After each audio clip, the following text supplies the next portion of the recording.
ঈদগাহের ময়দানে ডান পাশ দিয়ে আসার সুন্নাত, যদিও আমাদের বাংলাদেশে বাম পাশ দিয়ে আসার নিয়ম। যদি পারেন অ্যাক্সিডেন্টের আশঙ্কা না থাকে ডান পাশ দিয়ে আসার নিয়ম।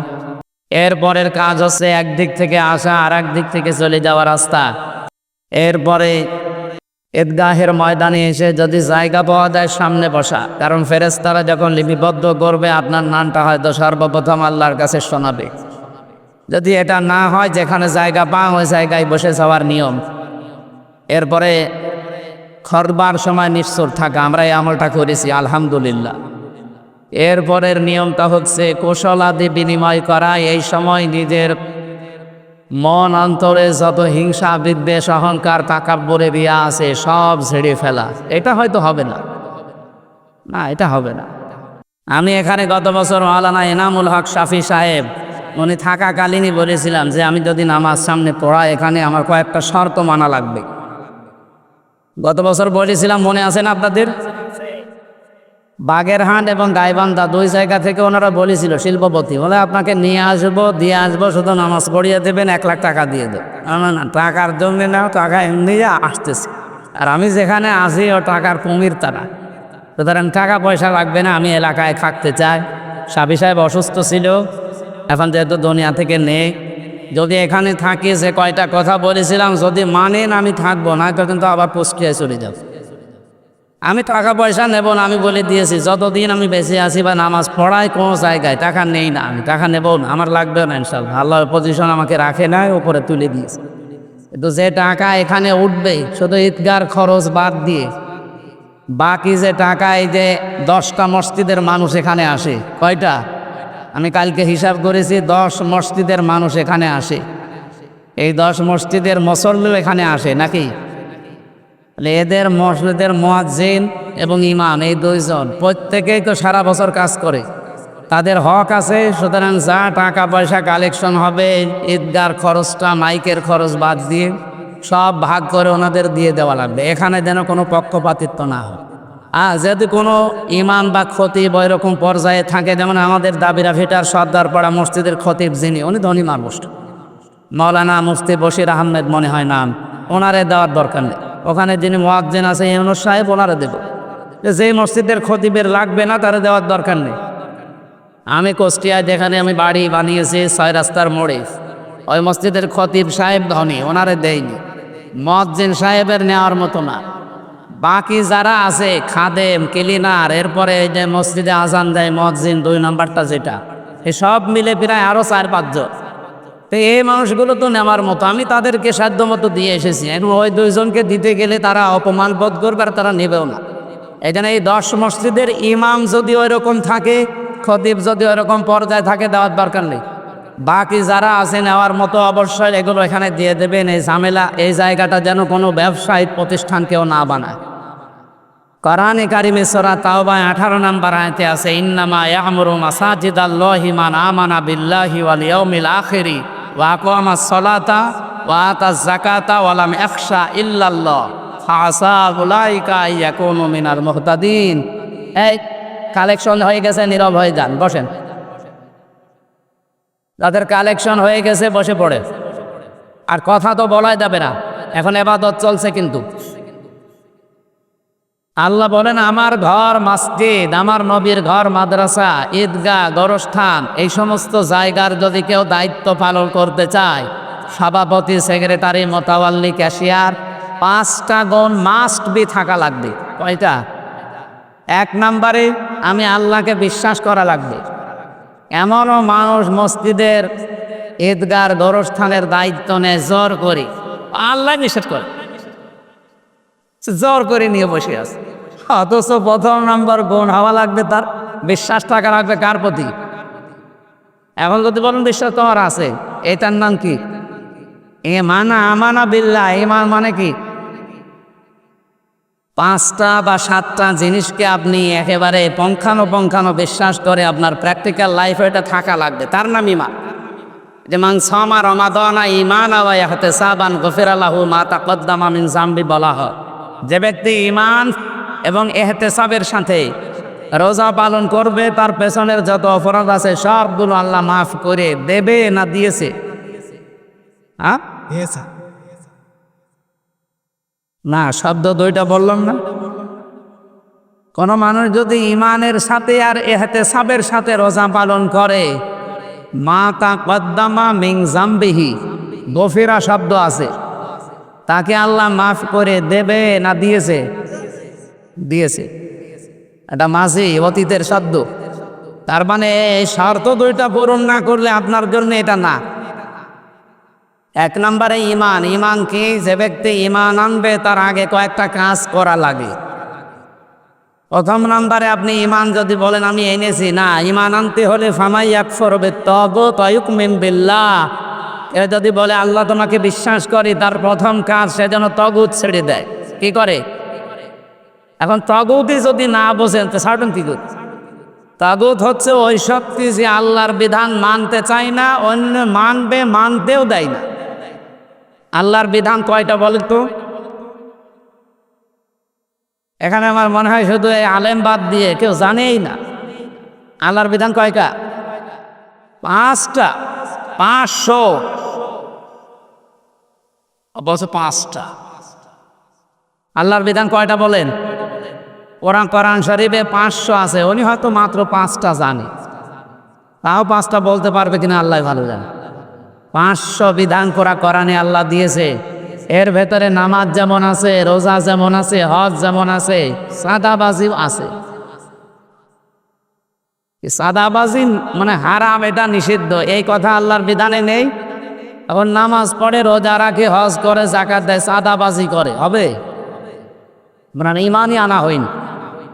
এরকম মানুষ যদি এই এলাকায় থাকেন কেউ, বিভিন্ন জায়গা দখল করা, সাদাবাজি করা, বাবা শাহজালাল সব হালাল, এরকম মানুষ নেই দেশে। আমাদের কুষ্টিয়া জেলা এখনো ভালো আছে, অন্যান্য জেলায় অলরেডি আরম্ভ হয়ে গেছে। এই জন্য এগুলো যারা করে তাদেরকে এখনো ইমান আনা হয়েছে। তারা আল্লাহর বিধান আপনি মানছেন না, আপনাকে আমরা মানতে বলি, আপনি মানেন তো না, আরও যে মানে তাকে আপনি বাধা দেন, তাহলে আপনার এখনো ইমান আনা হয়নি।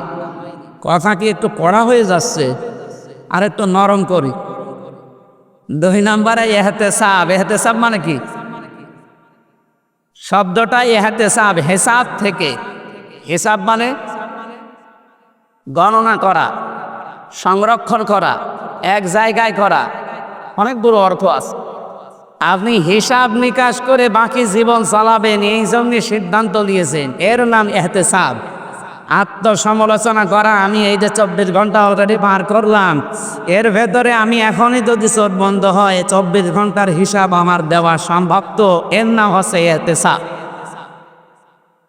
যদি 30টা রোজা রেখে এইরকম কিছু তৈরি করতে পারতাম, বাকি জীবন আমার পরিবর্তন হয়ে যেত। নবীজি বলেন এই 2টা গুণ যারা অর্জন করেছে, গফির আল্লাহু মা তাকদ্দামা মিন জামবি, সে যারা বিশ্বাস করে তার পেছনে এত অপরাধ নেই, সব মাফ হয়ে দিছে। তাহলে আমরা আল্লাহর বিধান ইমান আনার প্রথম অর্থ পেলাম কি? তাগুত ছেড়ে দিয়ে এক আল্লাহ বিশ্বাস করা। মসজিদ বলেন, মাদ্রাসা বলেন, ঈদগাহ বলেন, গোরস্থান বলেন, ধর্মীয় কোনো প্রতিষ্ঠানের দায়িত্ব নেওয়ার জন্য প্রথম শর্ত কি? ইমান। বলে সূরা তাওবা 10 নম্বর পারা 8 নম্বর পৃষ্ঠা 8 নম্বর লাইনে আছে 18 নম্বর আয়াত। বাড়ি যে বাংলা তাফসীর মিলিয়ে দেখবে। 2 নম্বর আল ইয়াউমিল আখিরি, কিয়ামতে জবাব দেওয়া লাগবে, এই টেন্ডেন্সি তার তৈরি হবে। এইটা বাংলাদেশ, ভারত আর পাকিস্তানে আমি পাইনি।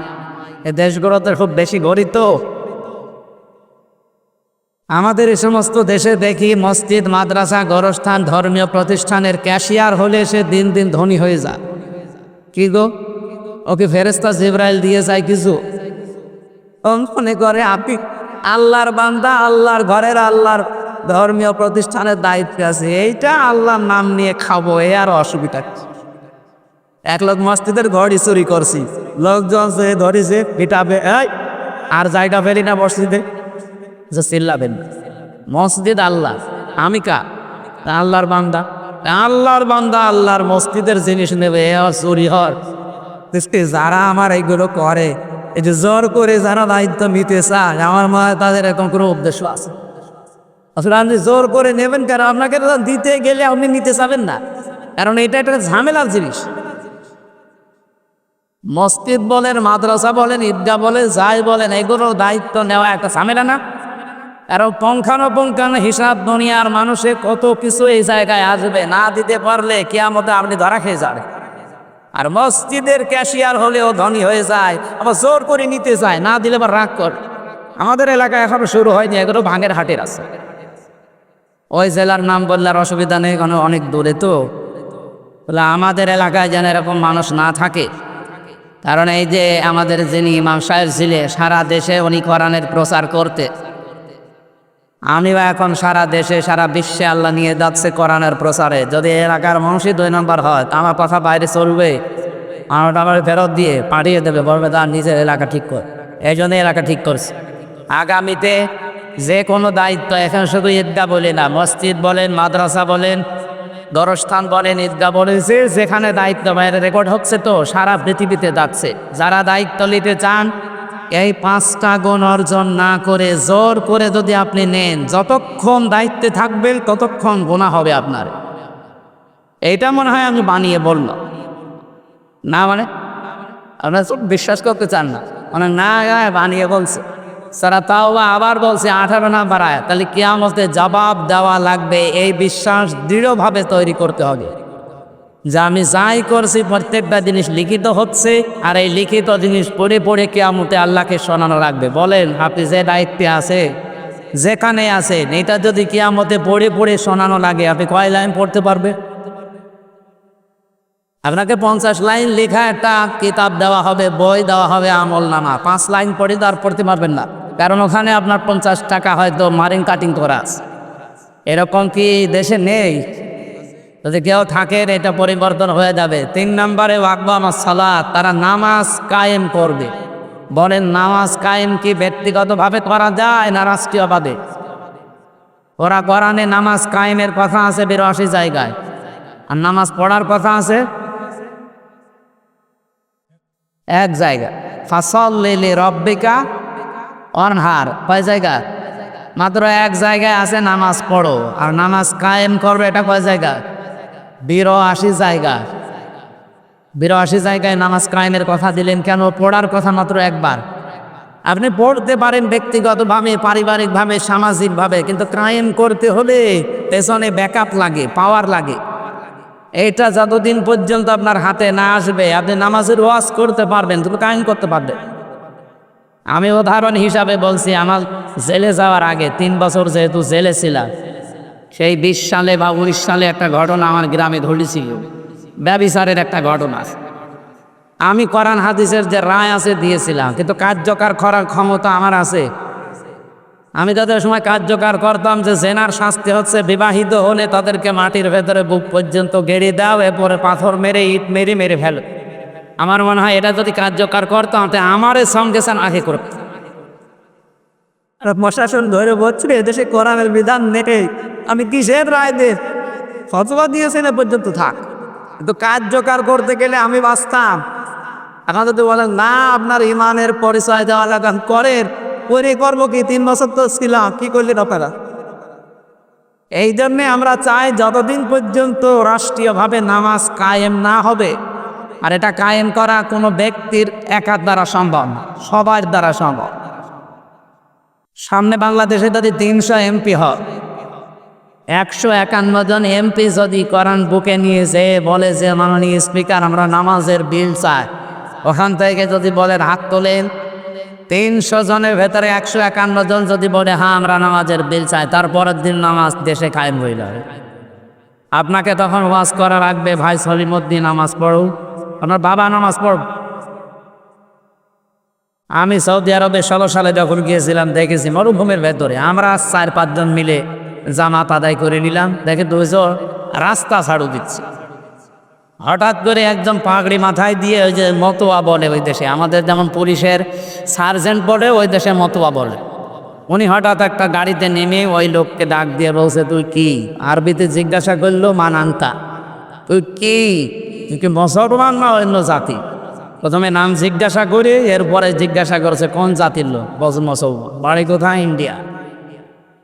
বলছে অজু করার তো এখানে জায়গা নেই মরুভূমির ভেতরে, তাইমম কর। তাইমম করে 42 ডিগ্রি 45 ডিগ্রি সেলসিয়াস চলছে, ওই মরুভূমির ভেতরে ওরে দাঁড় করিয়ে বসে নামাজে, 2 রাকাত নামাজ তো 4 রাকাত আসরের নামাজের সময়, জোহরে 4 রাকাত, 4 রাকাত নামাজ পড়বি আর এই মরুভূমির ভেতরে দাঁড়িয়ে থাকবি 1 ঘন্টা। তো জীবনে কোনোদিন ওযু না থাকলেও নামাজ ছাড়বে। রাষ্ট্রীয়ভাবে একা থাকলে এইরকম কায়দায় পৌঁছিয়ে যায়।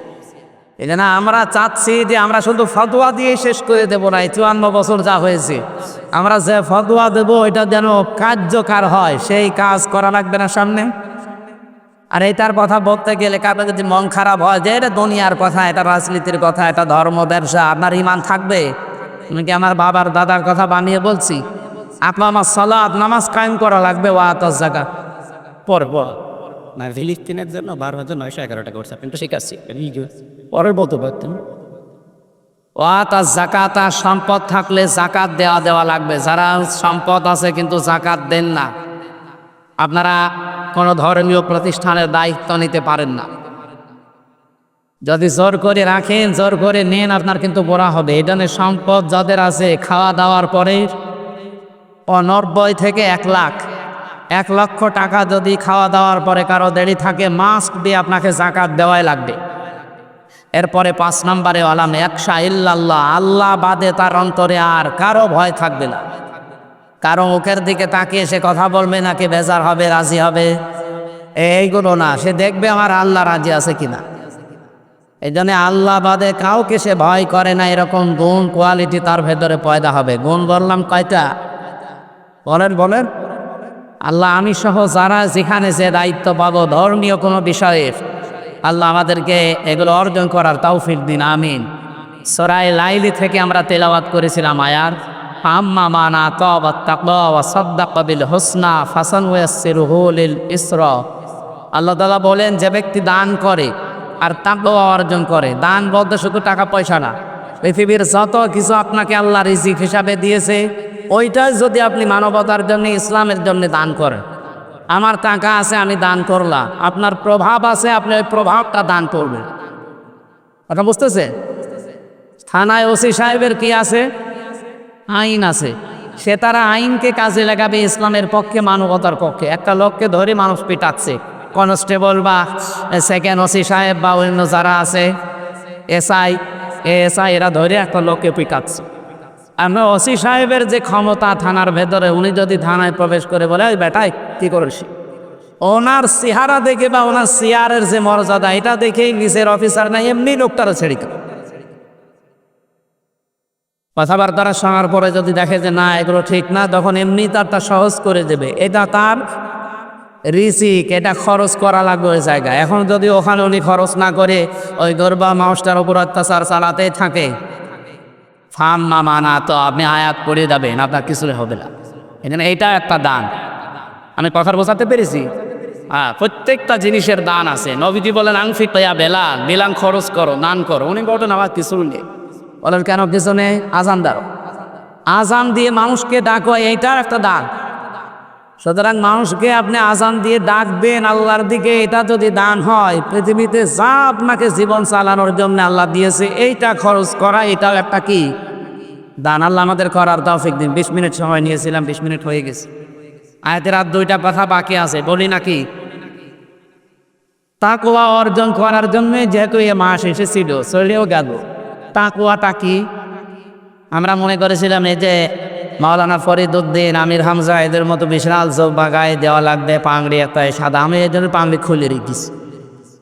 পাগড়ি একটা মাথায় দিয়ে, এরপরে হাতে একটা তসবিহ নিয়ে, কোনো দিকে দুনিয়ার খেয়াল নেই, শুধু সুবহানাল্লাহ, আলহামদুলিল্লাহ, আল্লাহু আকবার। বিশাল বুজুর্গ মানুষ, তাকওয়াবান হয়ে গেছে, আল্লাহর ওলি না।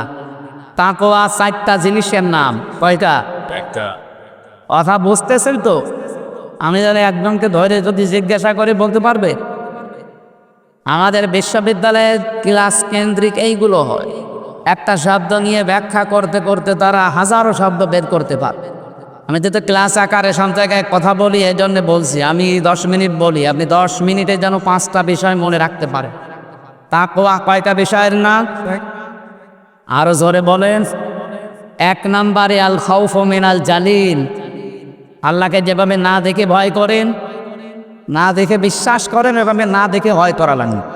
2 নম্বরে আল আমাল বিত তানজিল, কোরআন অনুযায়ী আমল করা লাগবে। কোরআনের যে 55টা নাম আছে তার ভেতরে 5 নম্বর নাম হচ্ছে আত তানজিল। কোরআনের নাম কি? এজন্য আমর বা কাজ যদি করেন আগে কোরআন দেখে করবে, আর কোরআনের ব্যাখ্যা হচ্ছে হাদিস। 3 নম্বরে আল কেনায়াতু বিল কলিল, অল্পে তুষ্ট থাকা লাগবে। এইটা আজ বিশ্বের মুসলমানদের ভেতরে নেই, এই কারণে আমরা এত দুর্নীতি করি। আপনি সবসময় বিশ্বাস করবেন আল্লাহ, বৈধ পথে যদি কিছু আসে অসুবিধা নেই, কিন্তু বাম হাত দ্বারা যেন না আসে। এই জন্য বৈধ পথে আপনি কোটি টাকার মালিক যদি হক আদায় করতে পারে, অল্পে তুষ্ট থাকার মন মানসিকতা অভ্যাস তৈরি করা লাগবে। এটা যতদিন তৈরি না হবে আপনি আকাশ দিয়ে উড়ে যেতে পারেন, আপনার ভেতরে এখনো তাকওয়া তৈরি হয়নি। 4 নম্বরে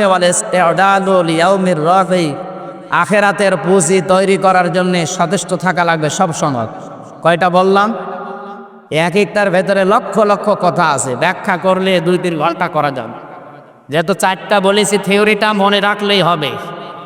আল খাউফু মিনাল জালিল, আল আমালু বিত তানজিল, আল কিনায়াতু বিল কলিল, আল ইস্তিদাদু লিয়াউমির রাহি। এই 4টা বিষয় যার ভেতরে পাওয়া যাবে, আল্লাহ বলেন তার ভেতরে তাকওয়া তৈরি হয়েছে।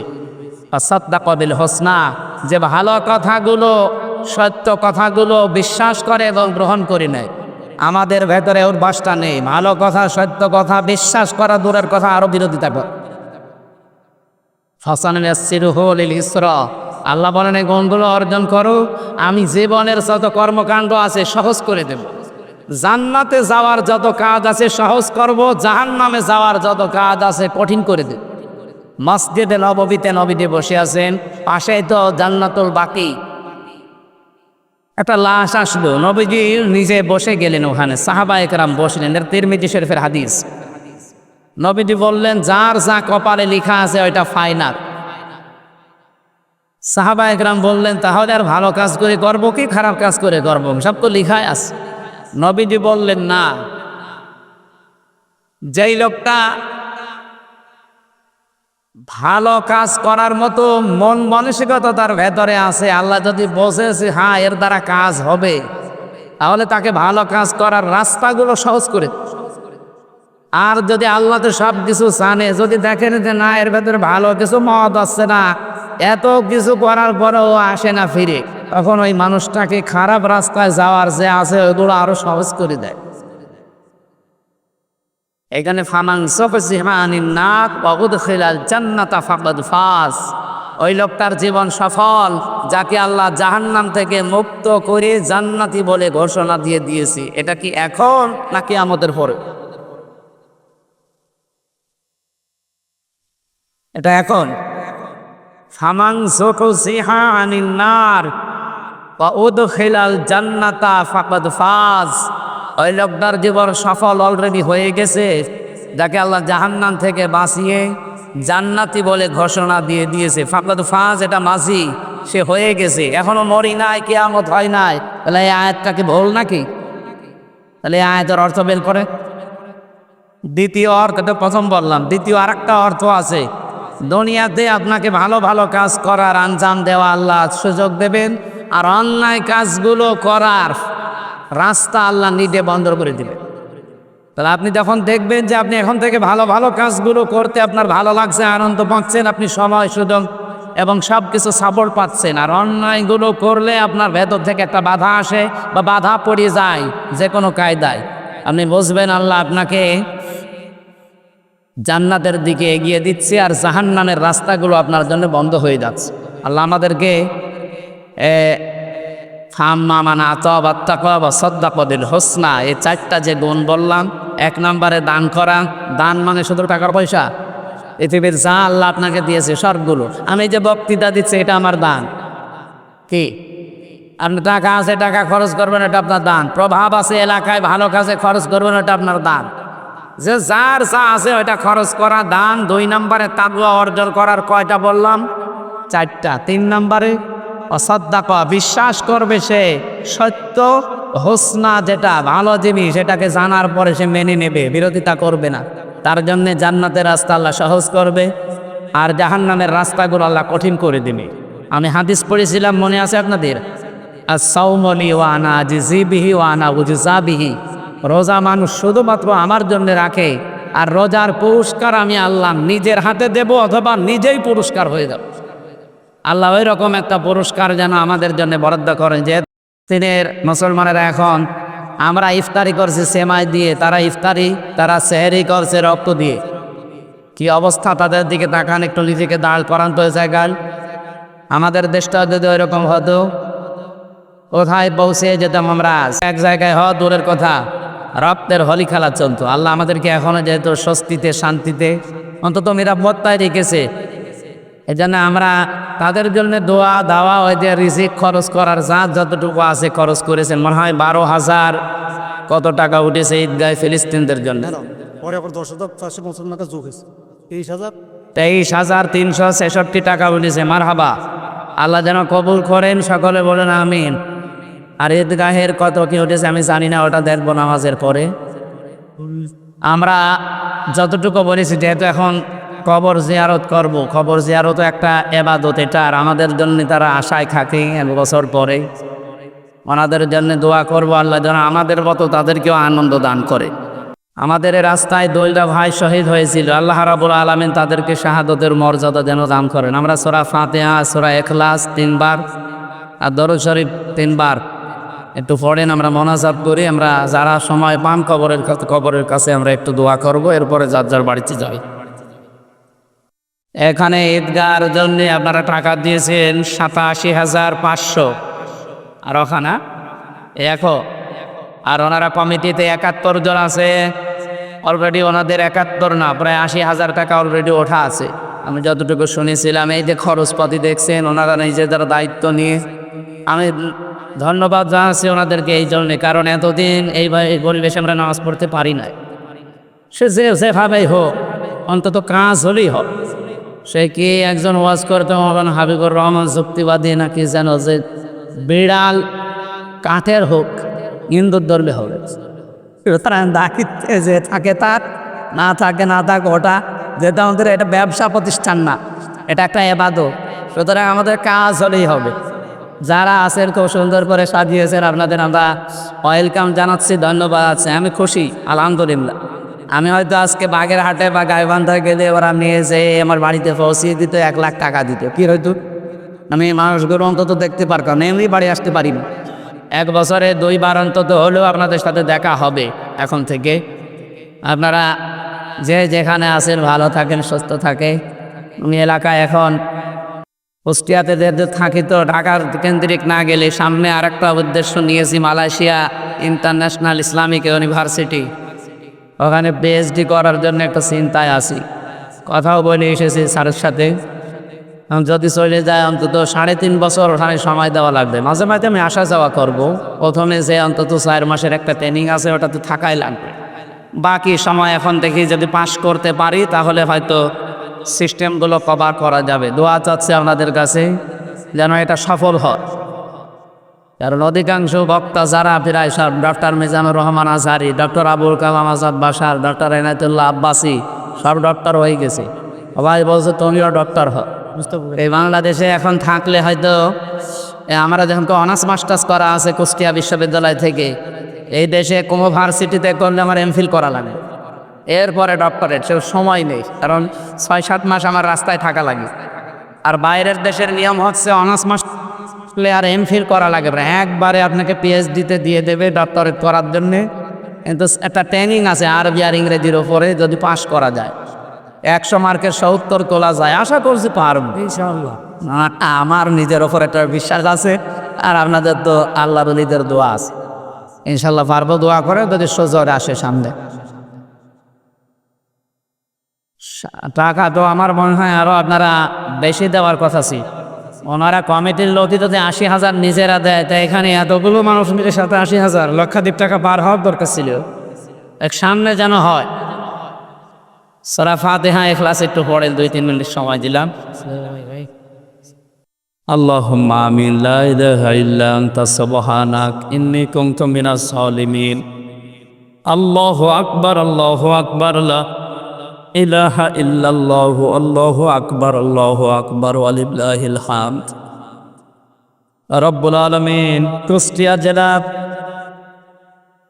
মিরপুর থানার হালসা ঈদগাহ ময়দানের দিকে তাকাও। হাজার হাজার বান্দারা 2 রাকাত নামাজ আদায় করে কোরআনের কিছু কথা আমরা শুনেছি। 1 মাস সিয়াম সাধনার পর আল্লাহ তাআলা ঈদুল ফিতরের এই দিনে আমরা সবাই কম বেশি খুশি আছি। মেহেরবানি করে আমাদের মাফ করে আরো খুশি করে দাও। জীবনের অপরাধগুলো তুমি মাফ করে ওই জায়গাটা নেকি দিয়ে পাল্টিয়ে দাও।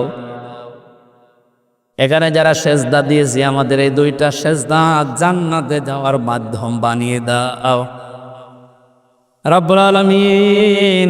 এখানে যারা এতদিন নামাজ আদায় করেছে, নামাজ আদায় করিয়েছে, অনেকেই কবরে আছে।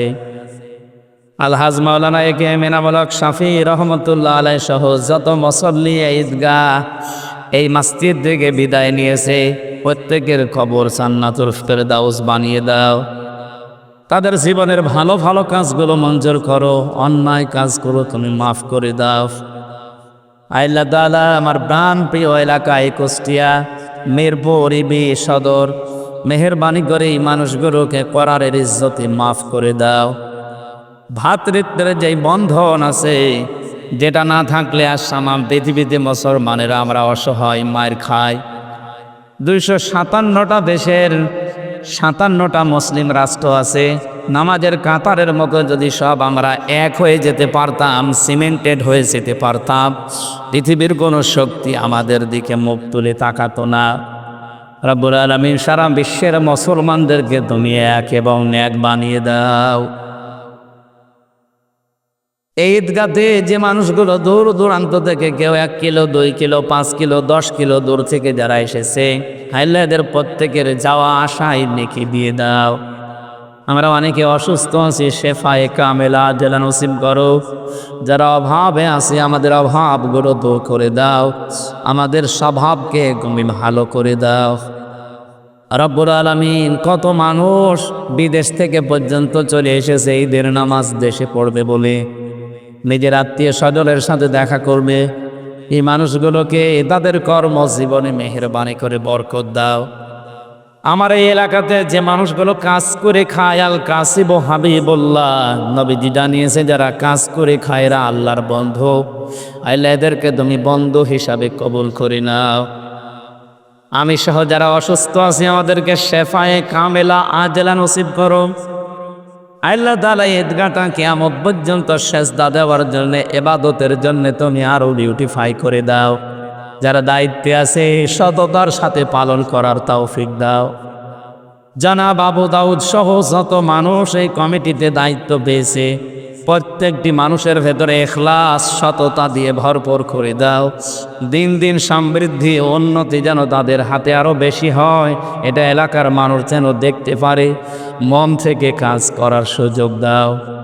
এটা যে ইবাদত, এই ইবাদতকে ইবাদতের জায়গায় রাখার সুযোগ করে দাও রব্বুল আলামিন। তুমি নিজেই জানিয়েছো সূরা তাওবার 18 নম্বর আয়াতে যে ধর্মীয় প্রতিষ্ঠানগুলোতে দায়িত্ব নিতে হলে কি কি গুণ লাগে। শুধু এখানে না, সারা পৃথিবীতে যারা মসজিদ, মাদ্রাসা, গোরস্থান, ঈদগাহ ধর্মীয় এই প্রতিষ্ঠানের দায়িত্বে আছে, এই 5টা গুণ তাদের ভেতরে সেট করে দাও। আল্লাহুম্মা গফিরলি ওয়ারহামনি ওয়াহদিনি ওয়াফির ওয়ারযুকনি ইয়া রাব্বাল আলামিন। যারা বসে আছে কার মা নেই তুমি জানো, কার বাবা নেই তুমি জানো। আমার মা বাবা 2জনই বেঁচে আছি, আমি কিছুই মনে করি না। যাদের মা নেই বাবা নেই ওদের চোখ ভিজে গেছে। রব্বুল আলামিন মাথা নিচু করে, চক্ষু বন্ধ করে, মাথা নিচু করেন, চক্ষু বন্ধ করেন। যারা আত্মীয় স্বজন, বিশেষ করে মা বাবা যাদের, এদের দিকে এই ছোটবেলার কথা মনে করেন। নবীজি নিজে মাঝে মাঝে মায়ের কবরের পাশে দাঁড়িয়ে কাঁদতেন। সাহাবীরা বলে, হুজুর আপনি কাঁদেন কেন? বিশ্বনবী বলে, সাহাবীরা আমার মায়ের ওই ছোটবেলার আদরের কথা আমার মন পড়ে গেছে। আল্লাহ তাআলা তাকাও তোমার কুদরতের নজর দিয়ে, দেখো কত মুরব্বী মানুষ, কত যুবক মানুষ তার মা আর বাবার কথা মনে করে কাঁদছে। নবীজি জানিয়েছেন মা বাবার কথা স্মরণ করে কোনো সন্তান যদি এক ফোঁটা চোখের পানি ফেলতে পারে ওই সময় আল্লাহ তাদেরকে মাফ করে দেয়। রব্বির হামহুমা কামা রব্বায়ানি সগীরা, যেভাবে তারা লালন পালন করেছে আল্লাহ তুমি তাদেরকে তোমার কুদরতের কোলে লালন পালন করো, তাদের কবরগুলোকে জান্নাতের সাথে সংযোগ স্থাপন করে দাও। এখানে যত মানুষ এসেছে কাউকে খালি হাতে ফেরত দিও না, বাড়ি যাওয়ার আগে আগে তুমি এদেরকে মাসুম বানিয়ে দাও। লা হাওলা ওয়ালা কুওয়াতা ইল্লা বিল্লাহিল আলিয়্যিল আযীম। আল্লাহুম্মা গফিরলি ওয়ারহামনি ওয়াহদিনি ওয়াফিনি ওয়ারযুকনি ইয়া রাব্বাল আলামিন। ফাস্তাজাবনা লাহু ওয়া নাজ্জায়নাহু মিনাল গাম্মি ওয়া কাযালিকা নুনজিল মুমিনিন। এখানে সেজদা দেওয়ার জন্য তোমার যে বান্দায় জায়গাটা দান করেছিল আল্লাহ জনাব বিল্লাহ আল হোসেন, তার বাবা তার দাদা, তাদেরকে তুমি কবরে জান্নাতুল ফেরদাউস দিয়ে দাও। এই মসজিদ যারা বানিয়েছে এই কিয়ামত পর্যন্ত এখানে সেজদা দেওয়া হবে, এই প্রত্যেকের সেজদা কবুল করো আল্লাহ। কখন কার কাছে আজরাইল এসে যায় জানি না, যখনই আসবে কোনো দুঃখ নেই মরতে আমাদের। আমরা সেজদা অবস্থায়, কোরআন পড়া অবস্থায়, রোজা রাখা অবস্থায় মরল চাই। এই অবস্থায় যখন আমরা থাকি আজরাইল যেন আমাদের কাছে আসে, জীবনের শেষ কথা যেন বলতে পারি লা ইলাহা ইল্লাল্লাহু মুহাম্মাদুর রাসূলুল্লাহ। আসসালামু আলাইকুম।